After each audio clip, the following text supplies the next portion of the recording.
I do not tend to take a lot of advice from men, even the most successful men. And I mean advice in the form of self-help books, podcasts with successful men, or just men in general. I tend to take their advice with a grain of salt because I do not think it is applicable to women and mothers in particular.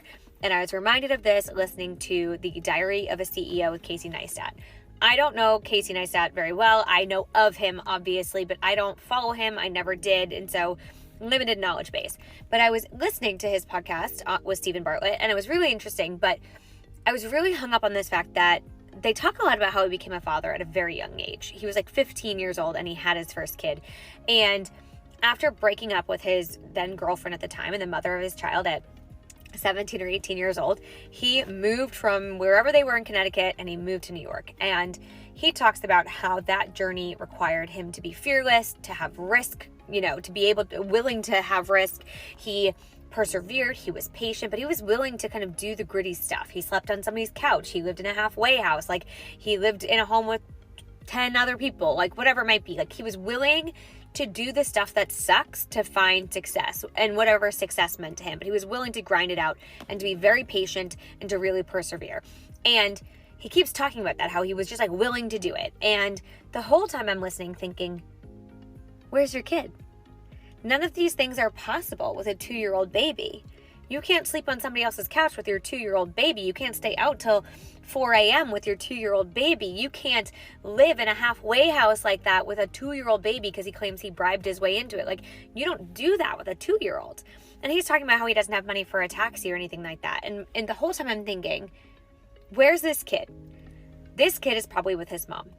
This kid is with his mom probably 90% of the time. She's probably doing 90% of the work, paying for 90% of the things, and raising him essentially on her own. And this is not to say that Casey's not a good dad, that he didn't participate financially or at all, because I don't know. He doesn't talk about it. And that is why I can't take his advice. I want to know what happened there. If it were a mother telling that story, you would know what she did for childcare, how she paid for everything for that child, where they lived, who supported her, what was her village like. Like, you'd know those things because those things were critical to her success if she had success. But for him, it wasn't critical because he had her. Men have women. Okay, so what do you guys think? Who wants to go first? I got a lot of thoughts. Who wants to go first? I'm just going to say that for those who don't know, Casey Neistat is a YouTuber. He's a filmmaker. And so she's talking about him being on a podcast and him talking about like his struggle. So just to give you guys some context there. So it's pretty much a female, she's a TikToker, right? Yeah. So it's pretty much a female TikToker that I'm assuming came across the podcast of Casey Neistat. And because when I first heard it, I kind of griped a little bit on her first statement that was, and I think it's kind of her overall statement, about how there's a difference between how men are successful and women are successful. Because I have heard the entire interview, well, at least her video, about the interview with the guy. I agree, but I also have some critique about her argument. So I'll kind of share my full thought and response a little bit towards the end of what she finished saying. So Ian, you could kind of get like the full picture, and we could kind of see what you said, what you think, and then you too, Jesus. Okay. We want to keep going? Yeah. That is the biggest lesson I've learned. When they tell us any kind of advice about how they became successful, it's because they had women supporting them. The problem is, if that woman, if she, his baby mama, wanted to do the same thing that Casey did, would that have been possible? Could she have left her kid with him for 90% of the time and participated slightly and maybe monetarily, but mostly was off sleeping on couches in New York City? Could she have done that? Probably not. And if she had, she would have been frowned upon for doing so. And that's the difference. He is held up on this pedestal for doing this work and for becoming successful and doing it the hard way. But if she were to do the same thing, she would be called a bad mother who put her career before her kid. And that is why I don't take advice from men, even successful men, because their advice is not applicable to women. It just doesn't apply in today's society, and it doesn't apply logistically, because it's impossible to do the things they do because we are held to a different standard and expected to do more than they do. Okay. If you drink energy drinks, We should react to that one too.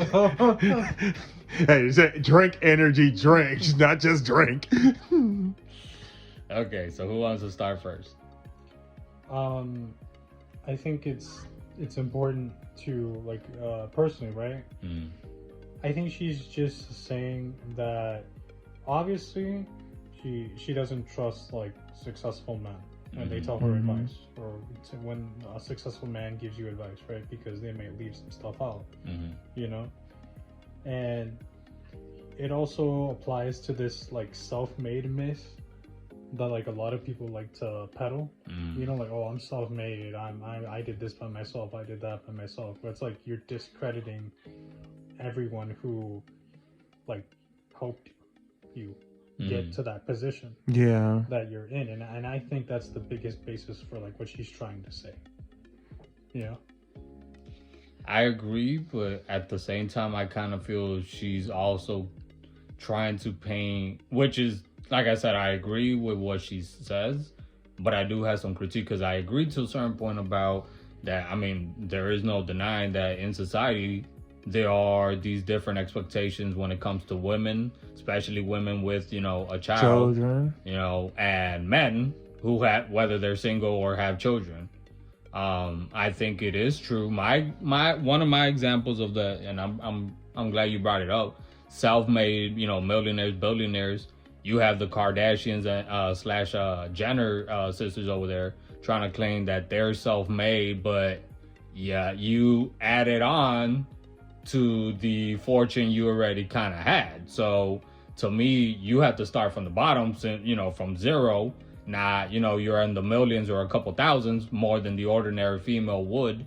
So the argument that it's only the men when it comes to the self-made type of thing, I feel right there is kind of a stretch, because there are female billionaires, millionaires who, like what I just brought up with the Kardashians and the Jenner sisters, that also happens on both those genders. Now I feel more on the men. That tends to happen when, there are guys who don't have to worry about that type of shit. Now, you can argue that, they obviously, if you're not concerned about what's going on with your kid, obviously you're a parent. But, yeah, as for at least that part, I have something else I want to say, but I want to make sure you guys My thing is, okay, because I agree. Now, there's different standards between men and women. Like, I feel like on this podcast, I might have addressed it before. Well, at least just on the podcast when I was talking about how, my mom, she did the best she could, obviously, to raise me and Cameron, but she is a female. She's a woman. So it's always going to be a disconnect there because she's raising a gender that she herself is not a part of. So I do get that there's going to be gender differences and stuff like that. But I kind of heard it, especially at the end, where she just kind of threw men, whether they were professional or whether they weren't, just kind of in the garbage. Basically, like, they can't, offering them advice, like, their advice is basically shit. Like, she kind of, like, almost verbatim said that. And see, my problem, and I can say this because I get it, we're in the age where everybody can, go on YouTube, create a TikTok, Instagram, whatever you got to do. You have the platform. Like, this is no longer that age where you have to go out of your way to find a platform. You yourself are your own platform. So I get that. And the danger with that is there's people out here that, because she was sound in some places, but then it was others where it's like, I feel like that was coming from a personal place that you have a bias at, and you was trying to give out, like, words to a bigger audience from that place, but it's from a biased view. And, like, she did have sound points, but it was points where it did get biased, because I'll say this. She said, like, a woman keeping like her kid out super late, and this and that, she get frowned upon and stuff like that. Look, I'll dig in a little bit into my history. There was a point where, you know, my mom, she had, you know, my mom was one of those that would be doing like so many different things on a very condensed schedule. And she couldn't always just, you know, she wasn't the type to just drop me and Cameron off, you know, over somebody's house and all this and that. And so there were times in my childhood where we were with her. We were with her, like, you know, at the job, at work, whether she had some type of engagement to go to, she'd take us there sometimes. And it would be like sometimes super, super early or sometimes even super late at night.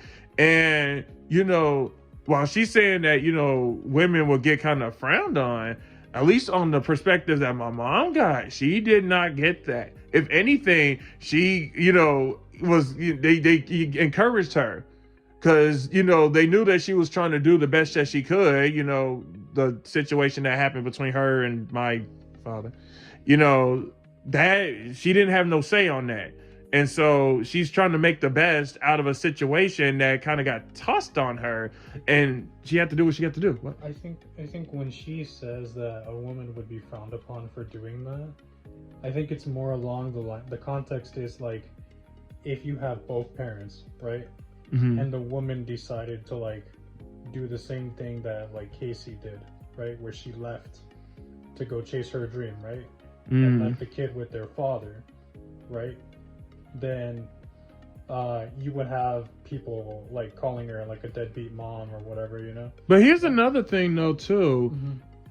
There was points that sounded like we were making assumptions, because I mean, that's all she can do, because I think she said that she doesn't really know him that well. So that's true. Yeah. But it gets a little dangerous when we're, you know, kind of going with assumptions, but then we're making statements that's supposed to be concrete facts. Like I said, when we got kind of to the end, we kind of just threw a lot away, and it's like, then it almost turned it a little bit into a rant where it's just, you know, man can't, you know, this and that. And it's like, well, wait a minute. You had me up until we got there.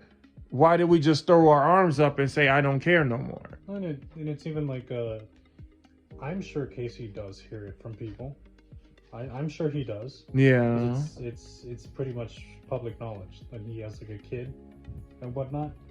So I'm pretty sure there are people who like give him for like, oh, how could you put your dreams over like your family, you know? But then it's ironic because it's like, it's possible that his financial success helps him with his family. That's the other part of it too. That's the irony, because we, you know, don't know that. And again, we're kind of basing the assumption that it's only the mother doing everything for the child, but we're also just assuming the dad has nothing to do with it. Like, again, this, you know, assumptions make an ass out of you and me. Her argument though was that, and she kind of said it herself, like, she doesn't know him and she has never really heard like the Casey talk about, I guess, like his struggle as he was kind of going through all that with like the whole thing, like, you know, where was the kid and all that. I think it was just a bad example. I don't know who, you know, if she selected the interview herself. I get what she was saying, because I don't think she was saying that she was throwing away, you know, that men can't do it, or that women do all that. I think it was more like this particular successful man story didn't apply with her. Now, why did she, if she picked it, why did she pick this one? Because at the end of the day, it's nobody's business but their business. But she doesn't know exactly what happened between like Casey and the baby mama and all that. Yeah, see, so I think it was just worded very, and that was the other thing. Like I said, I had some critique about hers, because, and I mean, same thing what she's doing. I'm only going out by what I heard. I hear quite a lot of like anger. I don't know where is it coming from. That's what, you know, so it's like, if you want to make the argument that, you know, women might with kids can't do exactly what a man with a kid can do, then that's one thing. But I feel this example it's like you don't have enough information from Casey's side to know and kind of base it off like, oh my God, you know, da da da da da. And, You don't- unfortunately, not to cut you off, but unfortunately, because she had that lack of a little bit of information, the only area she could slip into is personal feelings, because there was anger there. Is it possible that what she's actually trying to say is that the successful man will never be questioned, but the successful woman will be always questioned? If that's the case, I kind of would actually rather her kind of just state it just like you said it, because we're not dumb here. None of us in here, and even like, you know, the listeners, definitely not you guys. It's like we live in a world with double, triple, quadruple standards, and so a man being successful, that's an expectation to some degree. A female being successful, they always put in that like microscopic lens on them, like, really, how did you do it? How could you do it? Like, where's the man in the picture to make you have this position? Like that, like, you know, there's no fooling that. We know that. And if she kind of stated that like you said it, Jesus, then I can, you know, I will at least, you know, I can acknowledge that, because again, it is a true point. You know, men don't get that eye of examination that women do. And yet both genders, and not to mention, you know, other respectful genders, everybody's trying to be a success, like try to reach success. But unfortunately, there is this sense of, oh, there's only really one that's somewhat approved as a standard. And then if any other one that does it, it instantly gets under, it instantly falls into interrogation. Yeah. The who's, what's, when, where, connections. Maybe there's scandals. Was there deals under the table? You know. The words. And she's entitled to her opinion. I think it's just her opinion and her argument with the example that she picked. Again, if she picked it, or don't match up, because you also have to think about it. Maybe there was an agreement between Casey and the baby mama. You never know. So for her argument, I think it would have fit better if it was a different example. I don't know. I think, and I can kind of say this a little bit, because when I used to do debate, they kind of had to teach us this right away, where it's like there's a thing where it's like you're passionate about what it is that you're kind of like, you know, defending whatever position you're taking, and you can use that passion to kind of buff up your argument. But it's a very thin line between being passionate and then, you know, letting your feelings a little bit take over, and then it goes from passion to bias. And you have to be very careful when you're going about that, because I get it. It's easy to say, well, this is coming from like within. So the more, you know, I reach into my feelings, the stronger my position is. But it gets a little dangerous when you do that, because then it kind of waters down what the real meaning is for what it is that you're trying to say. And then we're just left with, again, your emotions. And it's like, I feel like we're moving a little bit off of where we were supposed to go, because now we're in a realm of our inner feelings, and everybody has those. Like, everybody can go in their feelings and make their positions known. People do that all the time commonly. So, but again, overall, I do see what she was getting at. And I do feel maybe there is some more information that could be had, like, you know, what was going on between the child and the mom while Casey was doing this thing and stuff like that. But that's stuff that we just very well might not ever know. So, you know. So hopefully you guys enjoyed it. If you did, please, if you guys want to, share in the comment section what you guys think about the interview. If you guys agree, disagree, you guys have your own opinion, respectfully, please do share. Hopefully you guys enjoyed it, and tune in next time.